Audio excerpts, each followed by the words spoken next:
Raanan is fat and he's a Jew. He'll tell you something that you already knew. Your favorite movie sucks. Your favorite movie sucks. American Beauty or Forrest Gump. Your favorite movie sucks. We are back with another episode of Your Favorite Movie Sucks, which I know sounds contentious, but I don't actually talk shit. Oh, you don't? Well, I do if I don't like the movie. Okay. But because I was wondering, like, what if somebody comes in, they're like, my favorite movie is Citizen Kane, and then I just say, I mean, if there's a problem, I have a problem. Yeah. But I don't make it up. Okay. Even though everyone thinks I'm a contrarian, I'm actually not. Okay. I just have like strong opinions, but I don't like. I'm not gonna like pretend it sucks if it doesn't. Yeah, because the movie we're gonna talk about, like, I was watching it yesterday. Yeah. Yeah, just to refresh myself. And I was thinking, like, how can anybody hate this movie? Yeah, it's true. I mean, I do have some problems. We'll discuss there are it, but I'm not problems, gonna be like, this fucking movie sucks. Okay, good. But let me. This is Michael Zegen, actor, from Frances Ha, Right. and The Penguin. Yeah. That was big. Yeah, sure. And Marvelous Mrs. Maisel. Marvelous Yeah, Mrs. Maisel. typically the one people know me from. Yeah. Joel from Marvelous Mrs. Maisel. Yeah. Thank you for doing the podcast, by the way. I appreciate it. Thank you for having me. Yeah, Reservoir Dogs. It's a movie that, like, I think, like, I've seen so many different times in my life. Yeah, I mean, I look at Reservoir Dogs and watching it again, just reminded me of how well this would translate to a play. Yes. And So much. I still feel like we're gonna see the stage adaptation. Why haven't we? I don't know. I want to do it though. Yeah. I would love to do it. And it is so much a play. It's such a play, and that is part of the reason why I think I fell for it when I saw it. The first time I saw it was in high school, and I saw it before Pulp Fiction. Oh, right. So I think, if I'm recalling correctly, Pulp Fiction had come out, and my friends and I rented Reservoir Dogs before we even saw Pulp Fiction. Just to prepare. Yeah, just to prepare, right? Because everybody was talking about Quentin Tarantino, because nobody had talked about him prior to that. No, yeah. So we went out and rented it, and it blew our minds. Blew your mind. Yeah, Wow. it really did. It was to the point where we wanted to do a stage adaptation in my friend Marcus's garage. Yeah. Which we could have done. Like, we totally could have done, but we just gave up. What blew your mind about it so much? I think it was something that we hadn't seen before. It was like, first of all, there's the whole storytelling aspect of it where it's out of order. Yeah, and right. I couldn't tell you when I had seen like something like a movie like that Right. before. It was like your first time you saw something nonlinear. Yes, exactly. Yeah. I mean, maybe it wasn't, but like in my mind, it was. Yeah. Or at least the most entertaining thing you saw Yeah. nonlinear that really like you remembered. Yeah. Right. It was the first time like something like that resonated, where it was like, oh, you could tell a story like this, That's a great point. I feel like that was Tarantino's effect on a lot of like, expect like younger people too. Like just like, oh, it's almost like he brought something avant-garde to something that's very like, just still like a really fun caper, but still brought this kind of like, it's like Kurosawa's Rashomon or some like French New Wave stuff. He brought this thing to like young people that they hadn't experienced. It's Totally. like messing with time. Yeah. Yeah, and the characters are so, I don't know, like rich. You could tell who's who. Yeah. Even though you don't even know their names. Right. And yeah, I mean, and also just like that Tarantino dialogue, which I had never been introduced to, other than True Romance, which I had seen, but that was almost Tarantino light, in that he didn't direct it. Right, and Tony Scott. I think, Tony Scott directed it, and it was that was also supposed to be nonlinear. Oh, really? Yeah, and then Tony Scott was like, no, we're not doing it like that. And, Tarantino couldn't do anything about it because he wasn't Tarantino. Right. I mean, it is, yeah. And also, I think, like, especially as a young person, because I was in love with it too. I mean, like, testosterone is a big part of the movie. Sure. I mean, I think it has a little of like what made me really into Mammoth Yes. back in the day. That fucking male. Yeah. Like, I especially think when you're younger. How old were you? I don't mean I to must have age been you. I must have been about like 16. Right. So, like, I was 15, 16. similar to that.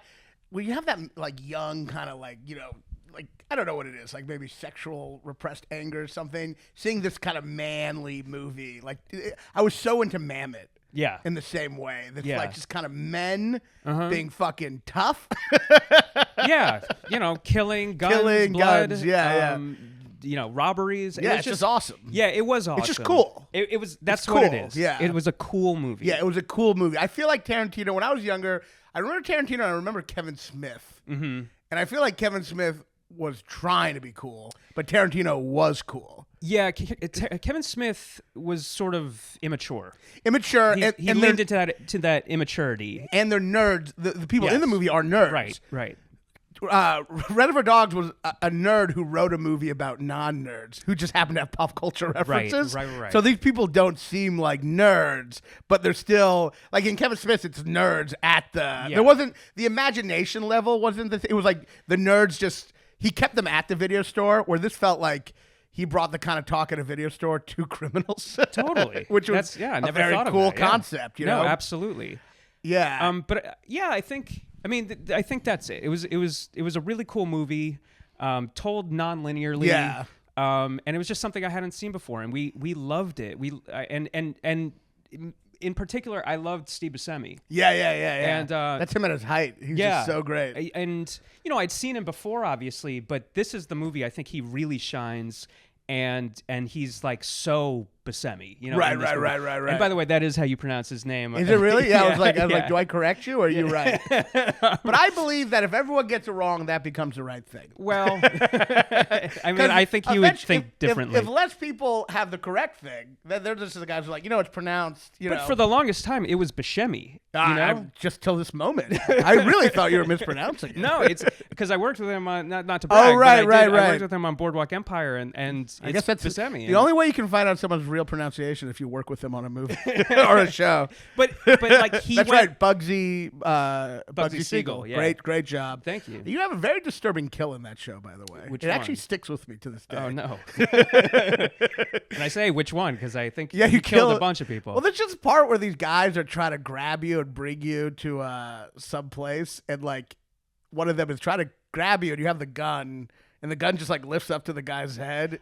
He kind of yells no in a really disturbing way. Yeah. I always get disturbed whenever someone's like in denial. Doesn't want to die. Yeah. But also like just like no, like because for him it was just you know how like certain death movies just stick with you. Yes. Like that's one. Like Saving Private Ryan. Yeah. Adam Goldberg. Yeah. The Knight. Yeah. Yeah, the Nazi giving a lullaby to the Jew. Yes. Shh, be quiet, Jew. Worst be quiet. lullaby ever. Yeah. But you like that one sticks with me just because for that guy it was just like a routine job. He's just trying to bring you in. Nah, but he was. That was an epic fight. It was an epic fight, but he wasn't trying to whack you. Oh no! Yeah, they wanted me alive. Right? Yeah, and then he's like grabbing you, and should have known better. And it seems like you're almost, but then like you just kind of bring his gun to him, and he just has this moment. I guess you know what it is. There's something about the fact that it was a routine job that suddenly so quickly went to no. It's like up there with Casino and Joe Pesci getting killed. Flattered. Wow. There's just something like. It just wasn't what he was expecting. It was like it never is. It's just such a routine. I guess you're kind of like you compared to the other guys, you're a little smaller, and so he wasn't expecting this. So it's just funny to go from like a routine thing. Yeah, don't mess with a guy named Bugsy. Yeah, exactly. But yeah. So it was Buscemi. Is he mad about that shit? Apparently not. I mean, because he went through the height of. And he's still famous, obviously, but like, Reservoir Dogs, Fargo, those types of movies that came out, and he was always Buscemi, and they would say it in the commercials, He should just change it, honestly, at this point. The world has gone the other way. But yeah, no, he is. I mean, this and Fargo are just the two most iconic. Yeah. And he's such a big part of this movie. It's funny rewatching this movie.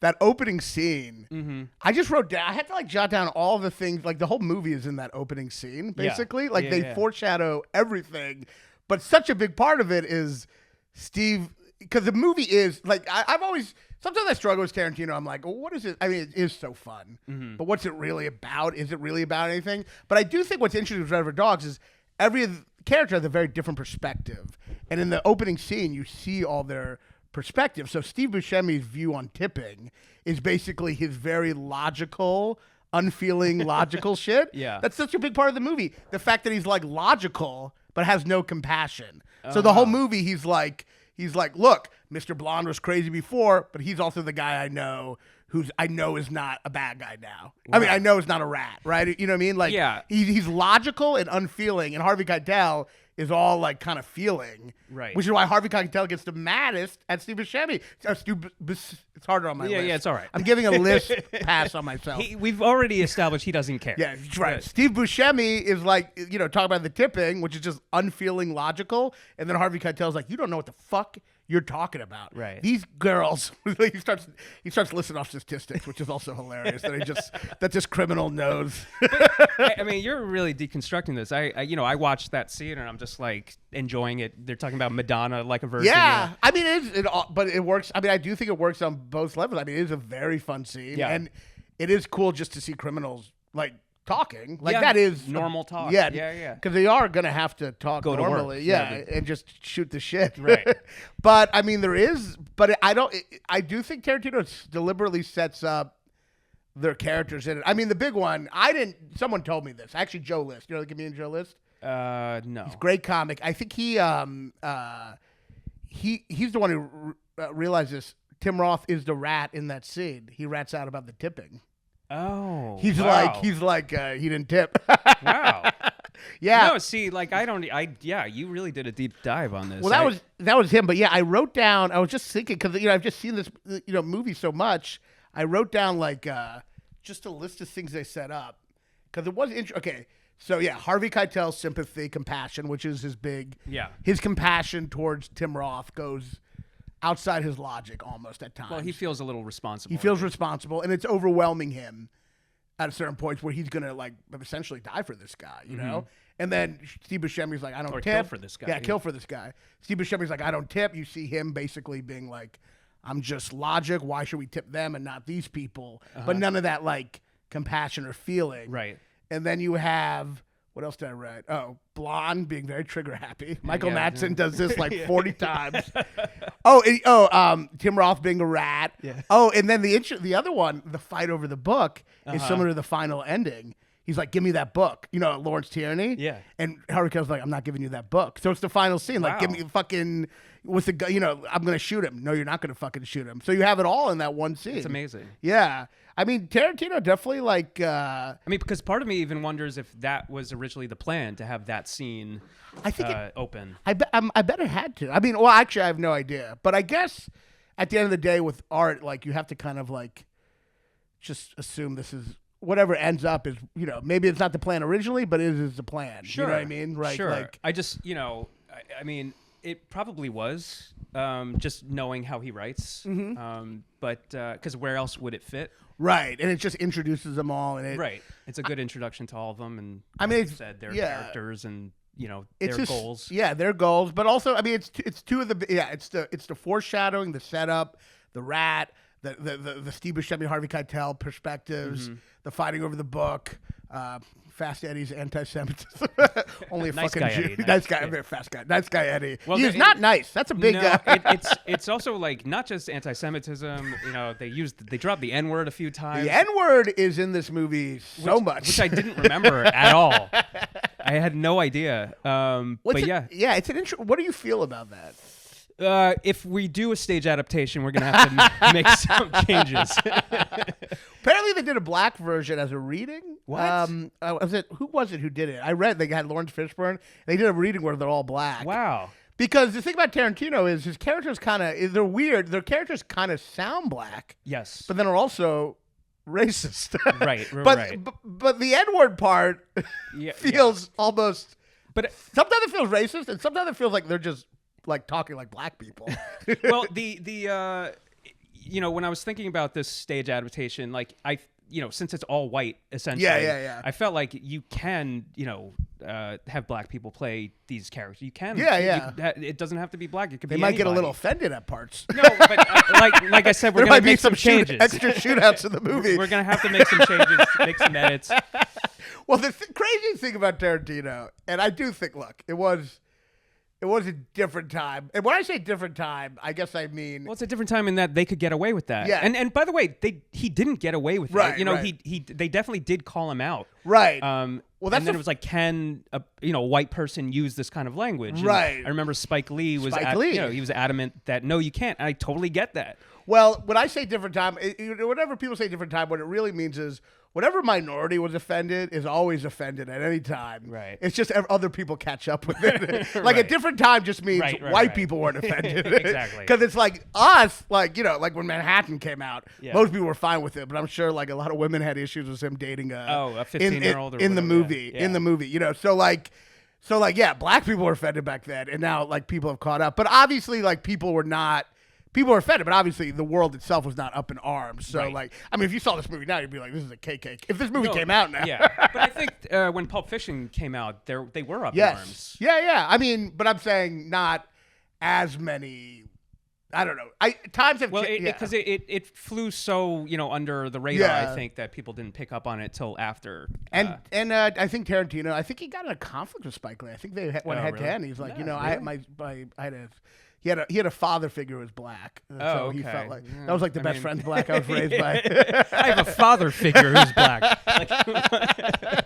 Then by all means. You know? I used to do a bit about like back in the day, people were like, I can't be racist. Some of my slaves are black, you know?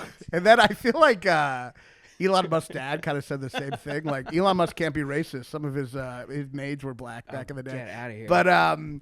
But so, yeah, it is. Well, the thing that's crazy about Tarantino, which I'm fascinated watching his movies to see where he places himself in the movies, because it's bizarre. In this movie, it's actually very cute, because really what you feel has happened in the beginning is that he's a loser, and he wrote a movie so he could have friends that he's hanging out with. And so he could do this monologue of... So he's literally creating friends to listen to his Madonna monologue. Yeah. It's very adorable. It's like he like wrote his group of friends.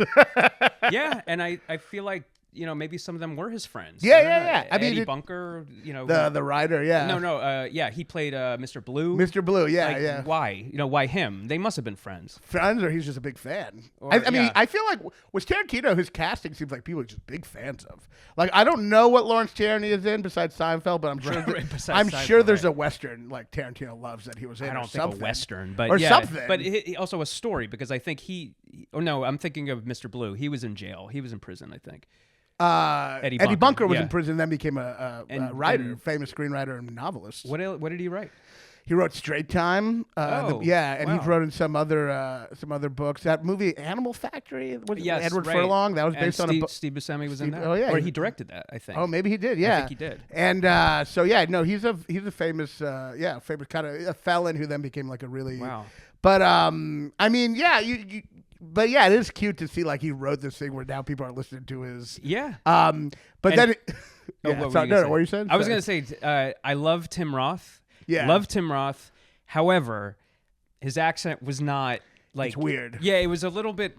In the beginning, it was a little Bobcat Goldthwait-y when he's shot. Yeah. But I mean, don't get me wrong. I love Tim Roth. You know, I love him. Shot me. Yeah. His accent. It's like the bullet pushed his accent in a little, like his Australian or whatever the fuck he is. Yeah. Is he Australian or British? Yeah, he's British, I assume. His accent is fascinating. It's not like he has one of those things where like his attempt at an American accent just creates a new type of accent. I know, when he's doing the monologue. You're like, what accent is this? The bathroom monologue. Where, British people sounding American is like another accent. It's like a different country that hasn't. Yeah, he says one line. He's like, motherfucker, I'm trying to watch The Lost Boys. Yeah, his accent is just him repressing his like. It feels like he's repressing like a Liverpool accent or something. Well, maybe in the novelization they talk about his upbringing in England, and he moved to America when he was 10 or something. And it does make him an outsider in that group. I guess he's the only. Well, it's hilarious. It feels the ultimate rat, a British guy pretending to be American in a group of Americans. Yeah, and though he has having to like literally fake an accent, like the ultimate undercover work. But yeah, I mean, Tim Roth. I mean, they're all fucking great. They're all such funny characters. I mean, so the stage adaptation, which I want to see. Now, this is not going to be a musical. It's just going to be a straight adaptation. Yeah. And I'm trying to figure out, and this is all very new because I was watching it last night, but like, I'm trying to think like, would we tell it linearly or is it going to be non-linear? Right. I don't even know is linearly a word. I don't know. But but you created it. I mean, because you can have the scene and then pull out and then have a flashback. True, but then it like kind of loses a little that what makes it like a good stage thing. Yeah. That's the interesting thing about the movie in general is that there is this narrative. That's the central narrative. Yeah. Which is probably maybe 40 minutes long or 50 minutes long. Yeah. And then there's essentially, I mean, you could call it filler, but it's very funny. There's essentially all these flashbacks, and a lot of them, I was watching them like, technically you could take them out and the story still works. Well, that's what I was wondering. Yeah. I would love to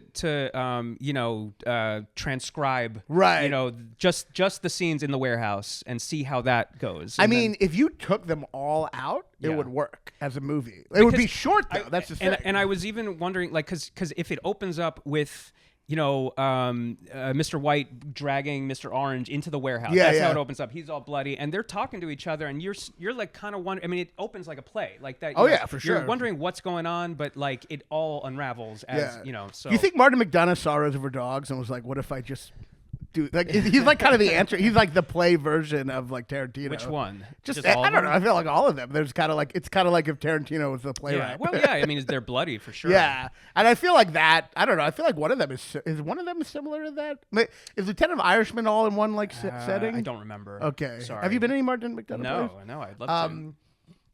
But yeah, no, it is an interesting structure because you do like the 40 minutes or so that is the narrative. Nothing outside of that really. You could take that all away. It definitely does not follow the rule like only keep the stuff in that's needed. Yeah. Because like you don't technically need like the scene where nice guy Eddie and Michael Madsen are wrestling on the floor, but it's great. You like knowing where Michael Madsen came from, like Right. what's his backstory, and Right, yeah, and all of them. I mean, you kind of, except for Mr. Pink, you kind of Right. learn about their backstories. And it's also the devil's in the details, and he is so much. I feel like a lot of Tarantino reminds me that when they made Diner, there was like a very long scene in a diner at one point, and the studio wanted them to cut it out because it's just them talking. And The movie Diner? The movie Diner. They didn't like the scene in the the diner. Yeah. There's like a long diner scene, and they Okay. wanted to cut them out because it didn't. And Barry Levinson's that's the movie. So it's like so much of this movie is just the details themselves, Right. as opposed to just purely the narrative. I mean, it does have a narrative, but there's also like this is the kind of world where like you can't just use the logic like only tell the story because there's so Right. much just detail for detail's sake. You know what I mean? But that's Tarantino. That's you know? Tarantino. That's and you know. there's I think a lot of that comes from like the French New Wave. I don't know if you've seen Breathless, but you have like these kind of like Not since college. Yeah. you have these criminals talking, and seeing them like kind of like, but like it adds its own thing. And another movie that I actually think he admitted to this being an influence, which Band Apart. Band Apart, we have that, which is also his production company. Yeah. But also what he said he was trying to do, which is interesting, because he actually tries to do it again. He said he was trying to do The Thing. Oh. So have you seen The Thing? No. Thing is a great movie, John Carpenter movie. Yeah, no, It's all these dudes in a space station, and there's an alien who's shape-shifting. Oh, wow. So they don't know who the alien is. Okay. So I think he said he saw that and kind of wanted to make a movie where it's all men awesome. trying to figure out which one's Yeah. essentially the alien. Yeah. And then he actually redoes it even more to it. I don't know if he's talked about this openly, but Hateful Eight is so much like The Thing. It's set in the snow. Yeah. Kurt Russell's the main character, like in The Thing. Yeah, right. And it ends with basically Kurt Russell and this black Samuel Jackson, which is how The Thing also ends. But so it's definitely this idea of all these men, and one of them's a fucking, one of them's an alien or a rat. Yeah. So it's just a great concept of, But what else what else did the movie did you like so much about the movie outside I love the scene where they're getting their names. Yeah, that is the funniest scene in the movie. Yeah, that is yeah. so fucking funny. What else do I love? I love their outfits, their Yeah. suits. They all dress the same. Why do we love that? I feel like as also as young kids, like that affected us. Yeah. What is that? I don't know. They all got really gussied up to go rob a bank. I think we just love something about the visual of them all dressed like that. Yeah. We just fucking there's something about that they're all dressed the same. Nobody knows each other's Yeah. names. as a kid, just visually seeing them all in suits, which is interesting because But again, that speaks to the cool factor. the cool factor, yeah. And not just suits, but skinny ties. Skinny ties. It's It's a cool factor. Yeah. But it's also as a plot thing, it makes no sense. If you're robbing No, a bank, yeah. you don't want to all have the same And no outfit. masks. Yeah, no masks. No need for masks, Maybe but- have masks. It's actually funny. Logistically, this movie actually makes absolutely no sense. Like the idea that they all wear the same. So the minute they leave, they're just like, Yeah. anyone with a suit. You think they'd have to rip off their suit? No masks, Yeah. right? Which is, and also the fact that the biggest hole, which I've never really understood, is Tim Roth already has all. He's there. He can just arrest them. Oh, they're planning a bank robbery. Why do they have to? Well, I think they have to actually go through with it before anybody's arrested. It's illegal to plan a bank robbery. Is it? Yeah. I guess that would make sense. It's illegal to plan a bank robbery. But I think they wouldn't actually be able to, send them to prison unless they actually did something. No, you can. If I'm an undercover cop and they're all planning to rob a bank, yeah. You've seen people arrested plan to kill the president. It's like if you're we gotta let him take the shot before we arrest him. All right, well, it's suspension of disbelief. It's a big suspension. of disbelief. But also they were going after Joe, the main guy. And he's there. Yeah, he's there in all the meetings. He was. He's literally in the room with the chalkboard going, "This is how you rob the bank." I thought that too. I was like, "Are they waiting for Joe?" But he's like. Well, at the end they keep saying they're waiting for him before they, Well, that's the other thing, Joe. I mean, it doesn't matter because it works as just Yeah. But Joe literally comes to the place going, "There's an undercover." So why is he at the? Well, shouldn't he run the fuck away? I also think that they. They were waiting for Joe, and Joe showed up, right? And then I'm saying, crickets. There was where are the cops? Yeah, I know. But things were getting dire at that point, Well, and they said the cops were around the corner. They were just waiting for the right cops moment. are really the bad guys of this movie because they let these criminals hold people hostage, who then get shot, and then they also let the They let their own guy get his ear cut off. Which is a great scene. Incredible. I mean, that's to me that part. We usually so you have the whole setup, that first part, but the cutting off the ear is one thing that I forget that just makes it so amazing is that you're so so disturbed by it that it totally makes you not prepared for this plot twist that comes out right after, which is him shooting him. No, absolutely. That's such a surprise. It's such a great storytelling. Absolutely. Because it does something so sadistic. Because they are who's the rat? Yeah. And if you had your if you were in a right state of mind, you'd be maybe wondering who's the rat. Yeah. But you completely forget about all that. And you forget about Mr. Orange. You forget about Tim Roth. Yes. You even forget he's in the room when Blonde is doing his thing. Exactly. So. It is one of the most incredible. It's actually people talk about that ear scene, but it's really what follows it that seals that it's the connection between the two. The ear. And that's the first time you find out that he's the cop, right? You find out just in the act of shooting. Yeah, exactly. Right, but then he says, I'm a cop. Yeah, so it's such a great reveal. And people act like that scene is gratuitous, but I actually think it's only gratuitous in that he's dousing him with gasoline and you think he's going to light him on fire. Right. But in the defense, not that I feel like we have to defend gratuitousness just because whatever, he's a psychopath. But storytelling wise, that gratuitousness makes you intensifies that twist so much. You just totally forget what all the movie's about, and that shooting him brings you sucks you right back into the story. And it's actually an amazing watching that part. I'm like, this is Tarantino. Tarantino's actually one of the things he's really incredible at is storytelling twists. Oh yeah, and that is one of the best. Yeah, that moment, it's just incredible. Especially and then you go into Mr. Orange, his backstory. And I love that. It's incredible. Yeah. Apparently, when the movie came out, people walked out a lot during that ear cutting scene. Oh, that's when people were pussies back then. I guess so, because it's I'm like, they don't even show it. No, and these days they show so much worse. Apparently, Wes Craven walked out. But it's come on. But I guess I'm trying to remember. I guess movies were less.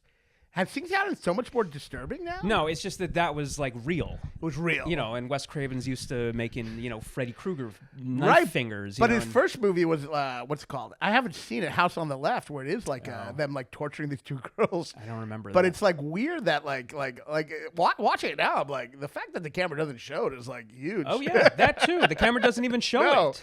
And I was like, which I love. Yeah. Because it just turns away and it's showing nothing. And then it goes. It's great. And the camera kind of stops. and then he walks into the camera. Perfect soundtrack. That's another thing. Yes. The soundtrack of this movie is incredible. It is incredible. Part of me was watching it going like it's unclear how this was a debut, but he had already made some screenplays that turned into movies. Yeah, right? like I said, True Romance. Yeah. and Killing Zoe. Was Okay, another. right. So And Natural Born Killers. right. So A lot of killing. yeah. But so like you think of a low budget movie now, and I'm like, this seems like not this low is budget not low today. budget, yeah. But I think it was. Yeah. Back then, it's just impossible to make Right. any movie now that's not like It would be Marvel or an independent or like but like they have shootouts. Well, it would be interesting to look up how much this movie cost. I am curious. Yeah, I should have looked it up. I usually do Yeah. the research because it's like I was confused. I'll just look it up right now if I have it. I was confused like because like now movies do like a Nora, right? Yeah. Which was like I think 6 million. Oh yeah. But it's just like it's literally like they use people on the street, Right. and it's pretty like if there was cops in that movie doing a shootout, you'd be like, how'd they get the budget for this? You know what I mean? Well, I was watching that scene where they're running after him after Steve. Thinking and- about like how they did it. Yeah, because that's definitely L.A. Which and- you had to close off a street, right? Yes, you have to close off a street, and it seemed like it might be in the valley somewhere. It looked familiar. It wasn't like Hollywood Boulevard or anything. Right. So I think that might be pretty easy to close off. I mean, Yeah. I did a really low budget movie a couple of years ago, and we closed off streets all the time, and that movie didn't even cost $1 million. Really? Yeah. I guess in my head, I'm just like closing streets must be so expensive. Yeah, I always thought so too, but maybe Huh. I don't know. Because you have an armory expert, you have like guns, you have like. Right, But you want to guess what it is? I found it. Yeah, sure. You want to guess? Oh, 3 million. 1.2. Wow. But I think you're so good at this, you like adjusted for inflation. Yeah, right. 3 million would be yes. Yeah, 1.2 million, which apparently I think you get this. I think I heard him say that he was originally going to make this really low budget. Yeah. And you get that sense because you're like, there actually is that stage play, one set movie in there. Yeah. And I think he got more funding because I think like you do like, there is like the plan to make a really low budget movie, one location. Yeah. But then I think this is what I'm assuming happened. I should have done more research, but I think he got more money, and I think it allowed him to probably expand it. But I also, like we were saying, I think 1.2 you said? Yeah. Was a low budget movie then. And I feel like, because they were making a lot of like $10 million movies back then. And which they don't really do anymore. It's impossible. Yeah. Yeah. I mean, now it's all or nothing. It's all or nothing. It's like a couple mil, which is nothing. Yeah. Or it's like, $100, $200 million. There is no like. There's no $10 million movie There's no anymore. American Beauty anymore. No. I always use that example, even though I'm not crazy about that movie. That movie was I like love that movie. that movie. Oh, we should have done that. I should have touched it. That movie was like it's not a low budget movie, but Right. it's not like you know what I mean? Like Yeah. like the 20 million or 30 million. They don't make that anymore. It's like right, but it is big in a sense that like there's a lot of scenes with extra like Right, tons right, of right, extras. right, and, I guess a movie for adults. right. Like No, that's yeah, like sure. the movies have gone the way of like America's just gap and like the economic gap, the fact that the wealthy make them like the disproportionate wealth on the top. It's like movies reflect that. Yeah. You're either like fucking no budget or like $300 million. I don't know what started this trend. I don't know what was the first movie or the last $10 million movie that premiered and bombed and everybody's like, nope, never again. I mean, I see what it has to do with drop off in the theater, right? Yes. Like drop off in But the it was even before COVID because right. movies were dying. No, movies before were COVID. dying. I think my theory is once they put commercials before previews in Really? theaters, Oh, I think that before made the previews? because that's every time I see a TV commercial, Yeah. I'm like, you don't believe in yourself as a movie theater. Like you're like doing commercials for like to watch Gilmore Girls or some shit. But I mean, it's very sad. But like this movie, I mean, like I don't know, like. I guess I just made a short film that cost like embarrassingly it cost like $40,000. Wow. And I'm like, that's so much money. Yeah. I mean, granted, I'm the first time director, so I Yeah, probably yeah, made yeah. a lot of huge mistakes. Sure. But it's just like that's just like two people in a house. I know. Yeah, it's a very expensive business that I'm in. Yeah. Yeah, it's great. Like it's so funny that this was a low budget movie, Yeah. but I'm watching it now. I'm like, they really got it. I just feel like movies back then with a low budget, were able to do a lot more. Yeah.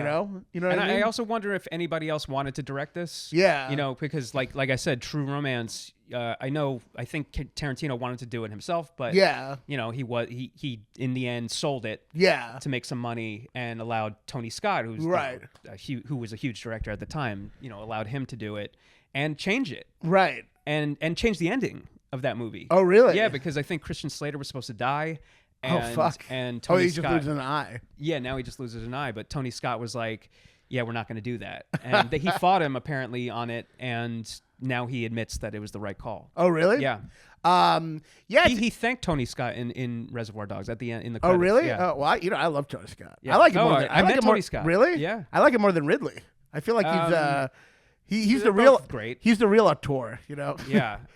Yeah, he was more of an auteur, I think, than Ridley. But Ridley made all kinds of movies. Ridley's great, but I feel like it's kind of funny. Like Ridley's like more respected artistically, but if you look at both of them, the real auteur is Tony Scott just making action movies all the time. Ridley Scott could like kind of make anything. Well, yeah, and it's sad because Tony Scott, you know, he passed away. Yeah, he killed had himself, a brain tumor and jumped off a bridge. Oh, right? I didn't know he had a brain tumor. He had a brain tumor and jumped off. I know he jumped off. Yeah, the I think Golden he had a Gate brain Bridge. tumor. Yeah, Yeah. very actiony. And But yeah, I met him.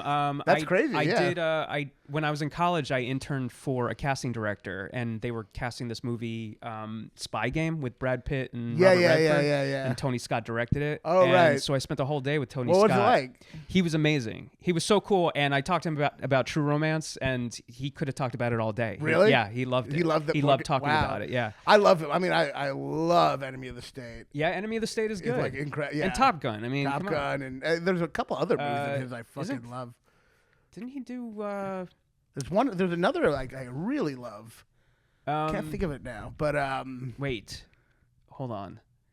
he did The Rock, I believe. Wait, Ridley right? Scott? Who did Thelma and Louise? That was Ridley. That was Ridley? Yeah. Okay. I'm telling you, Ridley will do anything. Yeah, no, but that's what I'm saying. Anything. Like everything. Legend. Remember with Tom Cruise? He did that. Well, did I tell you, by the way, I met Tarantino once. Oh, yeah? In Israel. Get I was outta opening here. for Louis, and Tarantino came to the show. Really? Yeah. It was like a guy. It was actually really funny because he was like, I had done another podcast. He was like, so you're the guy with the podcast. Do you ever talk about me? And I had like a whole episode of how I don't really connect him that much. The Tarantino? Really? Wow. He was interesting. He was like kind of like a guy on Asperger's on cocaine. That's kind of felt. It was so not too different. But he lives in Israel now? He lives in Israel. Yeah, Tel he's Aviv? married to an Israeli Yeah. girl. They have a kid. Yeah. Wow. But it was bizarre. It was definitely bizarre meeting him. He definitely feels. He is like what you would expect. At one point, he told Louis, "Can I give you a Tarantino spin on one of your jokes?" Did they know each other? No, he just wow. came to the show. Okay. He came to 2 shows. Really? God, yeah. He's like, "Can I give you a Tarantino spin?" I want to be like, "I don't think you're the one who's supposed to say that." Kafka isn't like, that's very Kafka-esque. What was it, though? It made no sense. It was one. So he had a bunch of like, Louis had a joke about Barabbas from the Bible. Yeah, okay.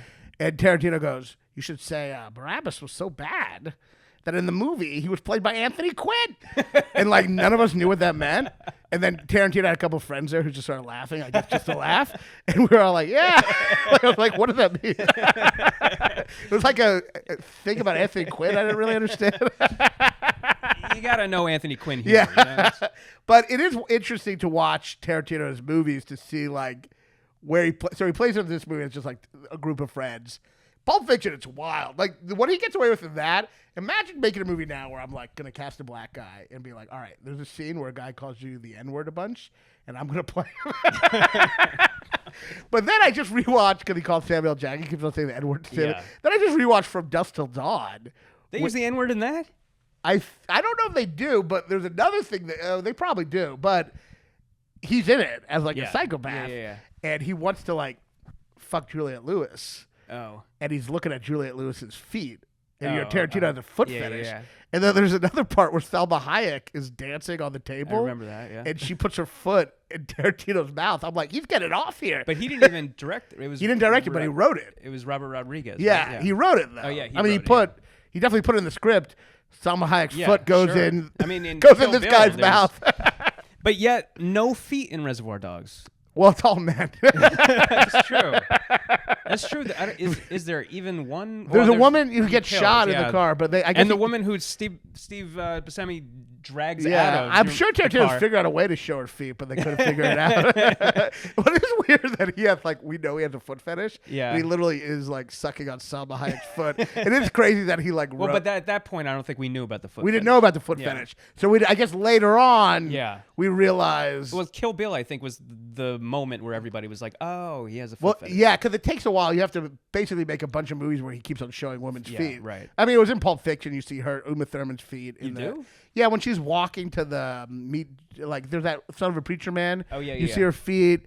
You see, in Kill Bill, you see a bunch of feet. You see fucking Margot Robbie's dirty. He's into dirty feet. It's kind of really gross. Yeah. You see her dirty feet on the when she's watching the movie with herself in it. Okay, yeah, sure. But it's weird. He makes the feet dirty. He's into dirty feet. All right. Everybody's got their kinks. I don't know. He's really had a field day, calling black people the N-word, putting Salma Hayek's feet in his mouth. But I mean, so going back to Reservoir Dogs, what I think right, so you got that whole part, and then one of the things too about the naming, when they all name each other, when they get a fight about that, that scene is so fucking funny. And one of the things that's so funny about the movie is how funny Lawrence Tierney is. Yeah, he's great. He does this weird combination of getting mad when other people are funny and then saying the funniest things. And he doesn't seem like an actor. I mean, I didn't do enough research because I don't know what his story is. Like we said, the other guy was in prison and whatever, but I don't know what Lawrence Tierney's. Was he always an actor? He was. I think he was in some old cop show or something. Really? Yeah. Okay, because he's so good and he's so perfectly cast. So I don't know what came first, the line about him looking like the Thing or Lawrence Tierney being cast and then saying, he looks like the Thing. But he looks like the Thing. He looks like the Thing, and then the guy, Tim Roth, says at the moment also he's really funny, which is an interesting moment because he actually says he's really funny. And there's a moment where he flubs a line. Yeah. You see that? And he's I can't, you guys are making me so angry, I can't even talk. My favorite part for him, because he's so serious, it's such an interesting character because he's serious and funny. Yeah. So he gets mad when other people are funny. But my favorite part is when Nice Guy Eddie comes into the office and Michael Madsen's like, yeah, we've been talking about how disappointment you are. And then Lawrence Tierney goes with it. He's like, it's awkward to say, but he asked me about I just love the fact that he's yes-anding. I was about to say, I also wondered when I was watching it, how much was improvised, because I know that Tarantino is probably seems so precious about his dialogue, but it seemed like Lawrence Tierney was kind of going off page. I have a feeling in that movie it must have been those are tough guys. Yeah. So I'm feeling it's hard to direct them. Yeah, but I feel these are tough guys. Yeah. It might be I actually always wonder about is it scary to give them advice? I feel like Lawrence Tierney will just punch you in the face. And being a first-time filmmaker. Yeah, and a first-time but I've always wondered about that. But he's just so. I mean, the funniest line in the movie is when Buscemi goes, "Why am I Mr. Pig?" And he's like, 'cause you're a. Right. And you have that locked and loaded. It's so fucking funny. Yeah. That scene is fucking out of a great comedy. It's one of the funniest scenes. I know, and it's so unique and original, and the colors, the names, and colors, and but here, Mr. Brown. He's like, why am I? Mr. Brown sounds like Mr. Shit. Can't call Mr. Someone named Mr. Purple on another job. Yeah, I love it. But that also, that's world building, and it makes you think, oh, he's got all these other people on different jobs, and they all have different color names. Right. It does make you who's this Mr. Purple on another? Yeah, I want to see his story. I mean, the thing about the names is such a big part of it, because especially watching again, Harvey Keitel's real name plays a big part in the movie. That's the reason why they can't take Tim Roth to the hospital. Right, because he tells him his name. And they don't really show him say his name. Well, no. I mean, it's the after. But the first time you hear it, it's interesting. Is actually, I believe, the first time you hear it is when they have the shoot-off at the end. Nice guy. No. He's Tim Roth, when he, in the is very he screaming beginning, Larry? He's like, Larry. Okay, right. So I take that back. That must be where he told him his name. Right, so... I mean, okay, I take that back. So then Nice Guy Eddie also says it when they're in the shootout. He's like, Larry, don't kill my dad. Yeah. And it's interesting that name plays such a big part, because it's I mean, I've always said I love Tarantino. He's so fun, but I'm never really always clear what it's about, and I know my fans give me shit. They're No, like, I they're like, agree, what does yeah. everything have to be about something? Yeah. I'm like, yeah. I mean, it'd be nice, but I mean, there is You wanted a moral? Like no, not a moral. I hate morals, Yeah. but I'm like, themes that you can connect your own life, I guess, on some level. Sure. I mean, there is the movie is. I mean, there is this intimacy developed between Harvey Keitel and Tim Roth, and it goes with the name, and there's this intimacy. And I was thinking the thing in the movie that does the kind of character surprise, or the thing that I actually, because the movie is so cool and so slick, but you are like wondering, like, is there anything like? There's not really anything like, I don't know, something like a psychological thing or something that I can like. Well, it's about betrayal. Betrayal, right? You know. And the thing I think that really stuck with me watching this again is at the very end, Tim Roth choosing to tell him. Yeah, he didn't have to do that. He didn't have to do that. Yeah. And that's the moment that's actually kind of an interesting, like a really interesting moment. Yeah, that I think he felt guilty. He felt guilty. And it's about this relationship that they have that goes beyond cop allegiance and criminal allegiance. Yeah. He literally feels so guilty and feels like he betrayed him so much that he basically sacrifices his life. He basically tells him, I'm a cop. Yeah. So it really shows you this kind of like, they had this feeling that goes beyond their two different sides. Yeah. You know what I mean? And that is an interesting moment. Like I kind of forgot about that because I do like when I have a movie, I do like something, I don't know, something that resonates with me, something that I'm like, think back on, not just cool and funny, but like some kind of meat you can sink your teeth into.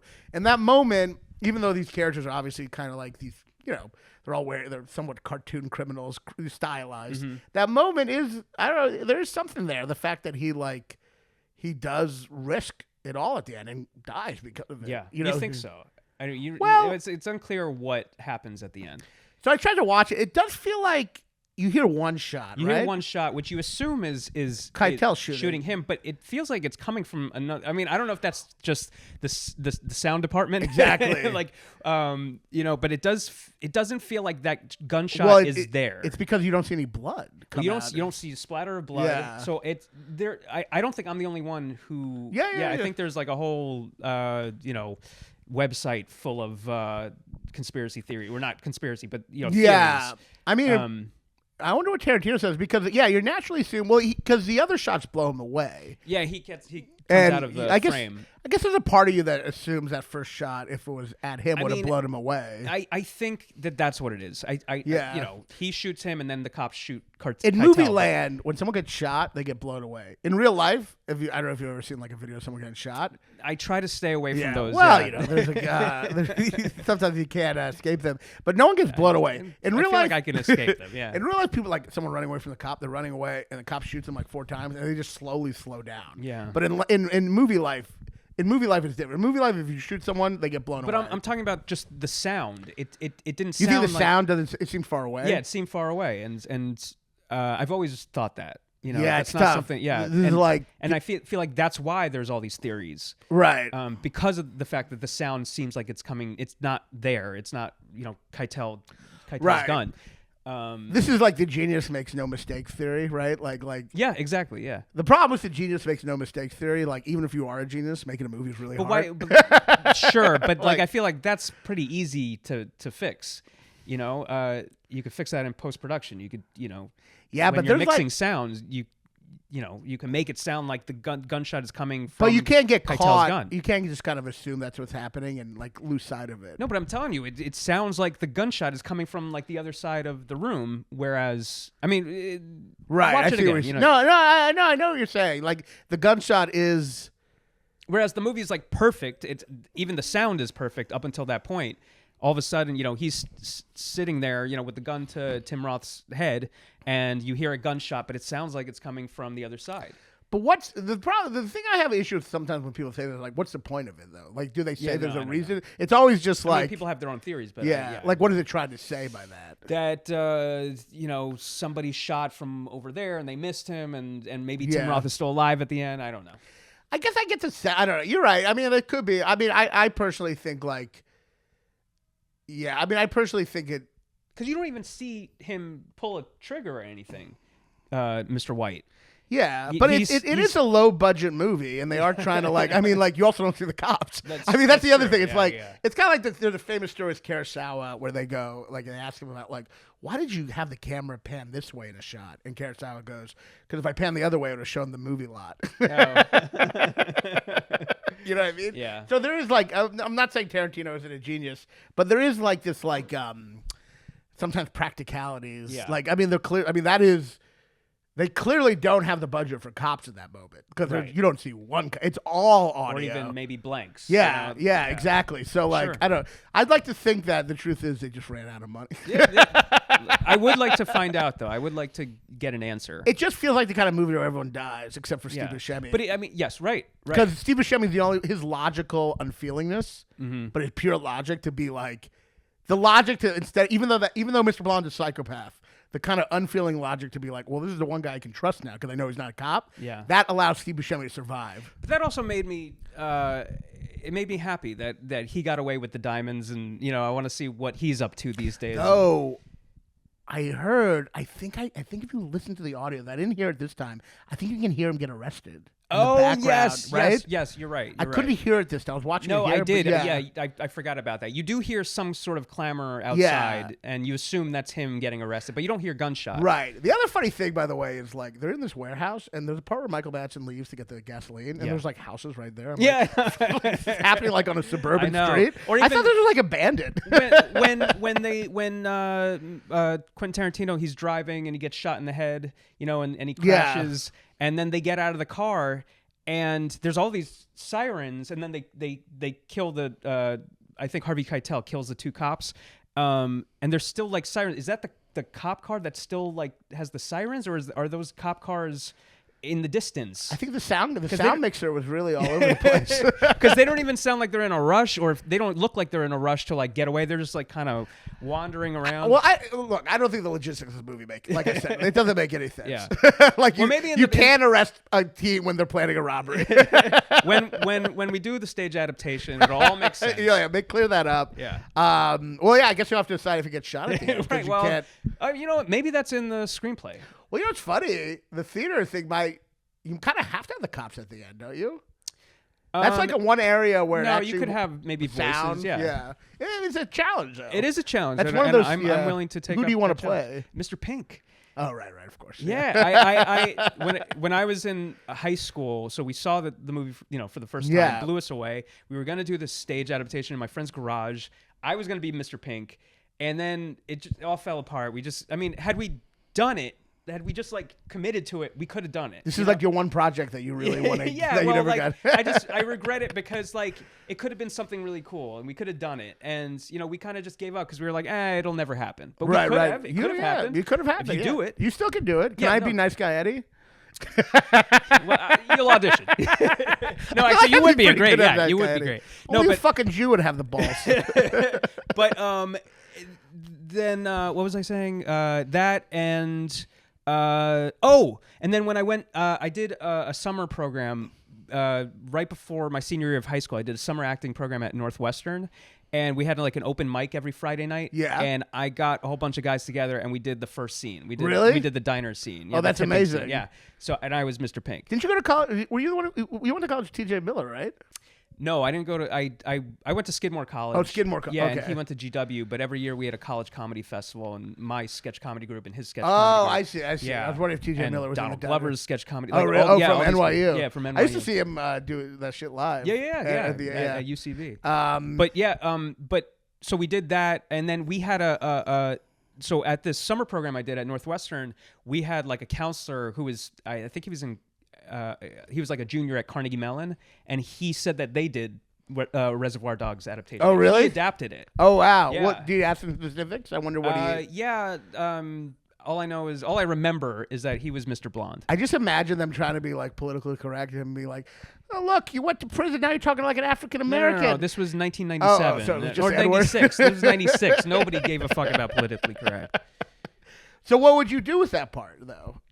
What? The N-word stuff. Oh, I don't know. I mean, I'll have to, first of all, I have to get permission to change stuff. Because also if you're saying like, look at this guy. He went to prison. All those African Americans pumping semen. Yeah, It'd be weird for them to say all those African Americans pumping semen up his I ass. think you could probably just like nix all of that. Yeah, and maybe yeah. replace it with something. And maybe Tarantino himself will feel the urge to change some stuff. I think you should keep the N-words, but just have one black guy in it who's just really mad the whole time. Yeah, I don't know. The N-word really doesn't fly that Just much, like regardless of who. Just have Mr. like one of them be a black guy. Just say, like, can we stop with the N-word all the time? But yeah, the ending of the movie, it does have its strange, like, I mean, I guess with the movie, like, it is, I mean, to me, the movie is like, these characters have so much machismo, they kind of inevitably have to die in a shootout. They just have too much machismo to survive. Yeah. You know what I mean? Yeah. It's kind of like, but aside from Buscemi. Buscemi, Aside from Buscemi, who's the only one who doesn't, his no tipping policy, his not getting caught up in the emotions allows him to at least not get killed. and he's such like a cockroachy kind of character that you knew he was going to survive at the end. He's a cock. He survives in all different types of weather. But everyone else just has. I mean, they kind of have principles, I guess, on some level, and they just have too much machismo. But they all have principles, I guess, on some degree. You know what I mean? I don't know about Mr. Blonde though. Does he have? Oh principles? no! Well, he doesn't like alarms. Don't turn on. Oh, that's right. like a principle. Yes, I hate alarms. He warned them. If they hadn't turned on the alarms, they'd still be alive. Do what they would have done, they'd be alive, and then they clap. And then you're claps. right. He does have principles. But it is, it is a fucking. I like. I think Tarantino later, his stuff I find more. I find his later stuff a little more moving, I guess. But obviously that makes sense. He's older, yeah. Yeah, but this is his first. This does have like so many trademarks of him. Like, I mean, like the violence, the pop culture references, and the theatrical part you're talking about. That's so many scenes of his. Yeah. People talk about him as such a cinematic director, which he is. Yeah. But he has so many stage play moments. Like, I mean, like in Inglourious Basterds, that whole scene in the bar when they're playing with Michael Fassbender. I mean, that's like a very long scene of all in one scene. It's you know fantastic, what I mean? Yeah. He's kind of figured out the code, like the key to having all in one location and not be boring is just make it extremely violent. And flashbacks. Yeah. And also that's Inglourious Basterds also told, out of order. Yeah, the out of order shit. I just want to go through see if I missed any notes. If there's anything else you want to say about the movie that I'm trying to think. I don't think so. I guess I saw. Oh, I just wrote like. Oh yeah. I think I just wrote. Oh, the two other things I just want to say was it is like when you look at the script, and Tarantino is one of those guys who's just so much more entertaining than other like writers. Mm-hmm. It's because like there's no line that's not being paid like huge attention to. Like even there's a part where like any other screenwriter would just have the person go, I need to take a piss. But Buscemi just says, Where's the commode in this dungeon? I need to take a squirt. Like every line is just like, and they keep saying commode. Commode, yeah. Well, that's the other thing about Tarantino. I was thinking I do want to like. There's this weird. I'm like, what is the Tarantino trademark? One of the Tarantino trademarks, which I don't know what this comes from, is all these criminals speak in really old phrases. Like it's weird. They all just speak like even that black cop is like, and I bet from diddly dee to diddly that. No, that's he's diddle-eyed Joe to damned if I know. Or they he all said that's in a different movie too. That's in a different Tarantino movie. Yeah. They all have like. Oh no, I think it's True Romance. I think it's in True Romance. Yeah, they all have different phrases, like almost like old school, like weird phrases. Like it's just like I wonder where that like. And who was that other cop?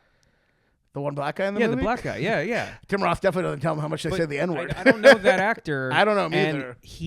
And it's like, could Quentin not get Samuel L. Jackson at that?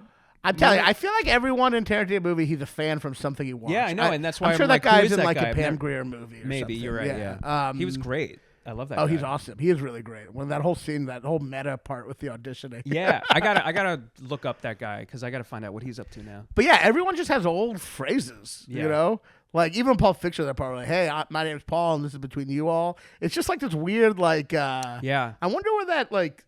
Tarantino's so influenced by other stuff, but I wonder what that like. That's such an interesting thing. That's just a big part of his movies. But then and then when Pulp Fiction and Reservoir Dogs came out, then everybody started right. You know, Well, they copy the pop culture references a lot. Sure, That's the yes, part that everyone's absolutely. like, yeah, him talking about like a song, Yeah. But the part that I do think is like the people don't copy as much. I don't think it's just how all these old phrases Yeah. everyone says. Just like even the way Lawrence Tierney is like, "There's two ways: my way or the highway." Like it's just like all these characters just like love like old phrases. Yeah.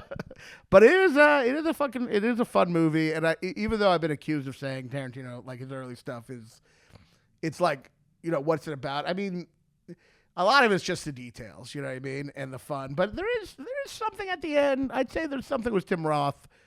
There is some like that little psychological thing that kind of that's what I like in a movie when something psychological sticks with you. Like you're like, oh, that's like a little surprise. Yeah. And there is a little bit of a surprise in the fact that he does choose to like basically jeopardize his life. But also the surprise is that he's the cop. And that was something I don't.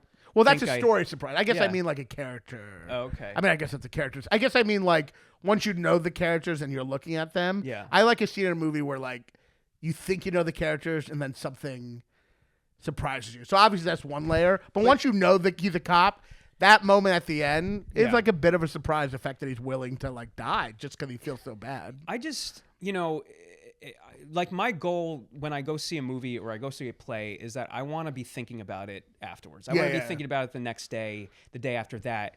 And the fact that I call it the resonating factor. Yes. Oh, resonating factor? That's what I call it. Yeah. And it's so rare. It's so rare, especially. Yes. I mean, I go to a lot of theater. I see a lot of movies, and it's so rare to like be thinking about something.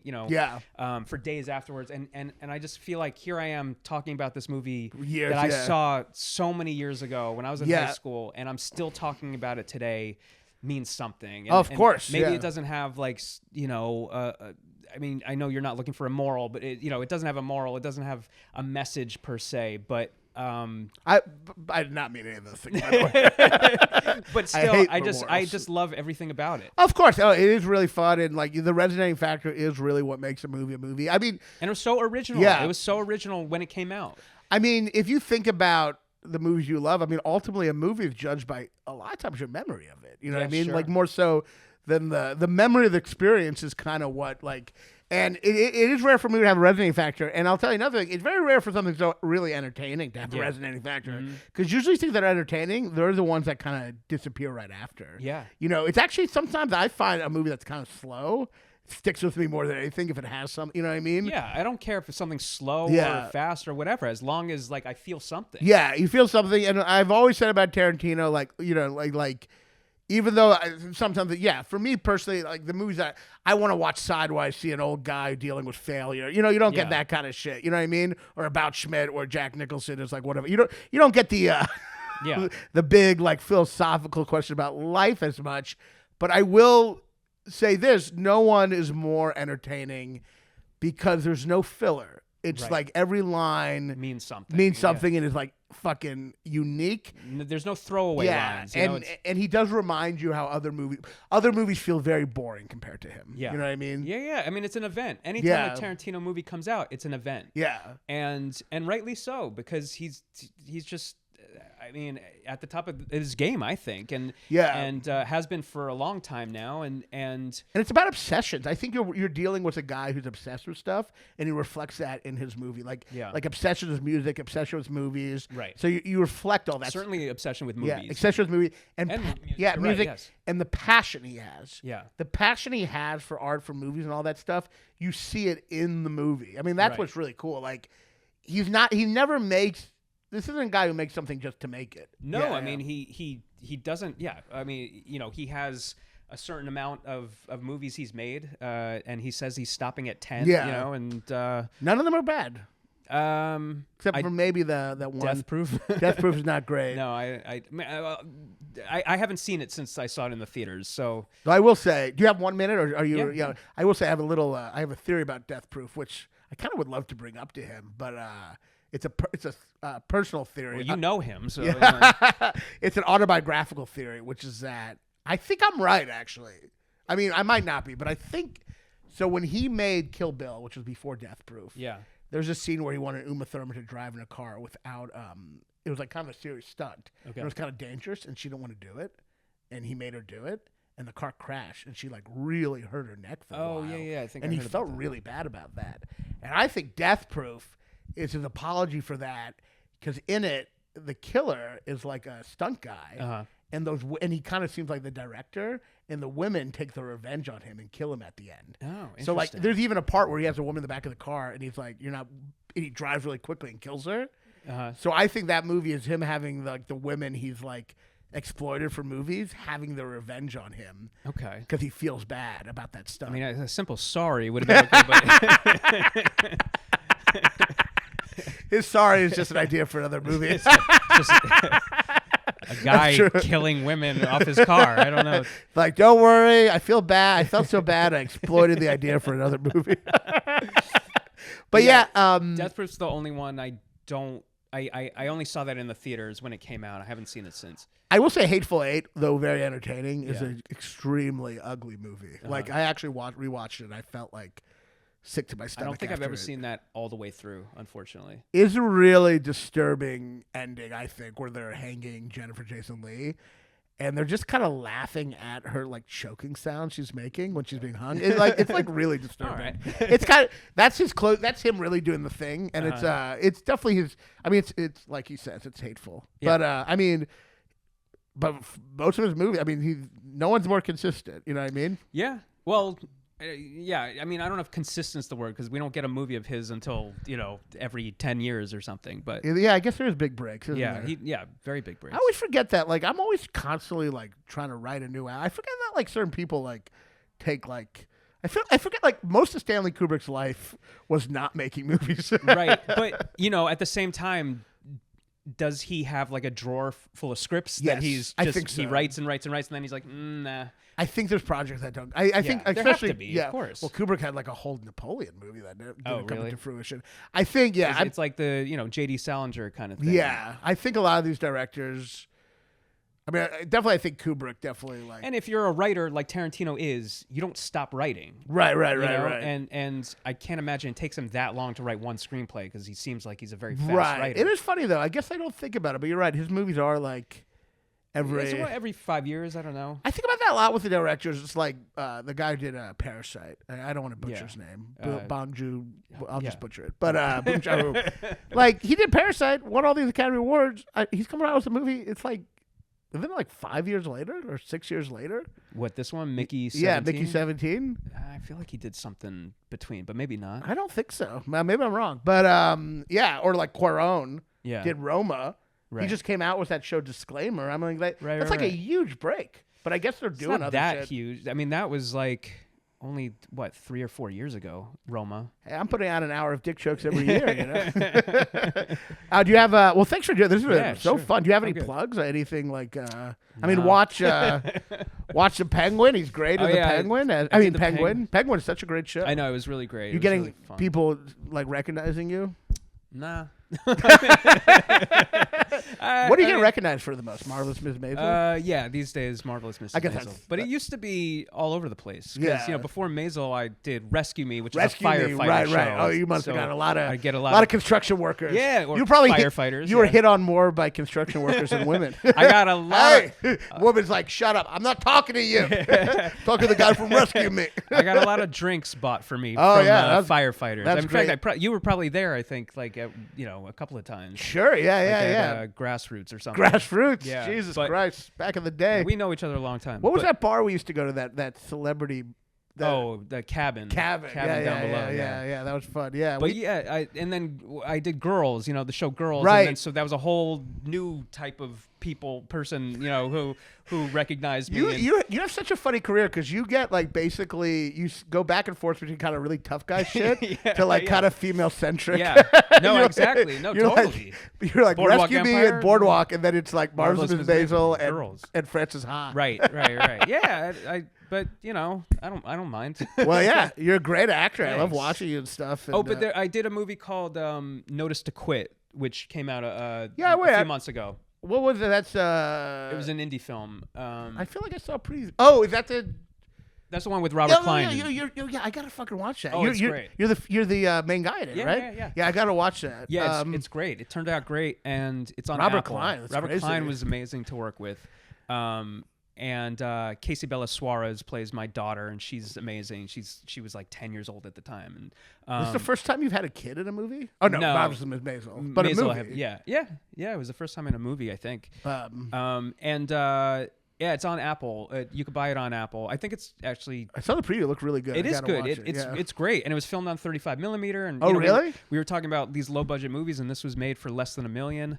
Was it real? Less than $1 million? Yeah, and even with film, huh? Yeah, we had a great producer, Gordon Hayward, who was a basketball player. He retired last year. Oh wow! And he wants to be a producer.